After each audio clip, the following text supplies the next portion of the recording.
Lieutenant Governor Dan Patrick tweeted out something shortly after it was announced about the shooting and the killings in Florida of the terrorist guy who went in and killed these innocent human beings who were in this nightclub, this gay club. And he tweeted out that God is not to be mocked, and what a man sows, the same he also shall reap. It's a biblical verse that is absolutely correct. But I want to say to the Lieutenant Governor, my teacher taught me, Minister Farrakhan, that truth spoken at a time carries no weight. The timing is everything in what you say and what you don't say. The Lieutenant Governor also has to understand that that verse does not just apply to homosexuals.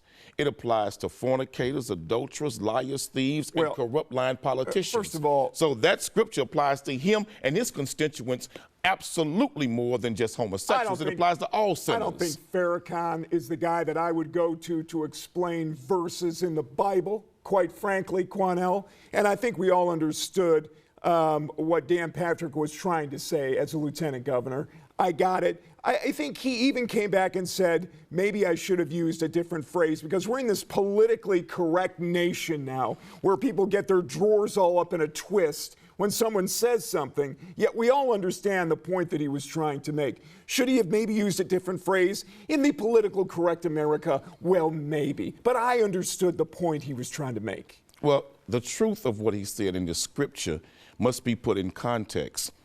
And what the governor has to understand, Lieutenant Governor Patrick, sir, that scripture does not just apply to homosexuals.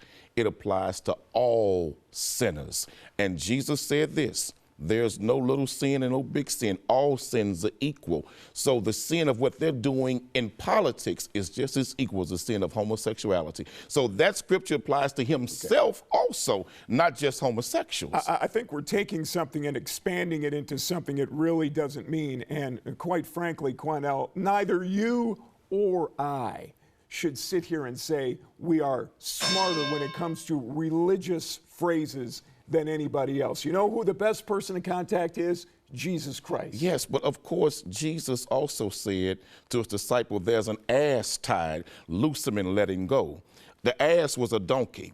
And what we don't want the lieutenant governor to do is to release jackass statements to where we have to loose his thinking scripturally and let him go from the ignorance that came out of that tweet. Well, apparently, Quanell, and this would go for both of us, it does take an ass to recognize another one. And that's right. Think, maybe, and so the jackass has been recognized in the governor. Maybe both of us can hold that title as well. Well, you know, that's one jackass to another.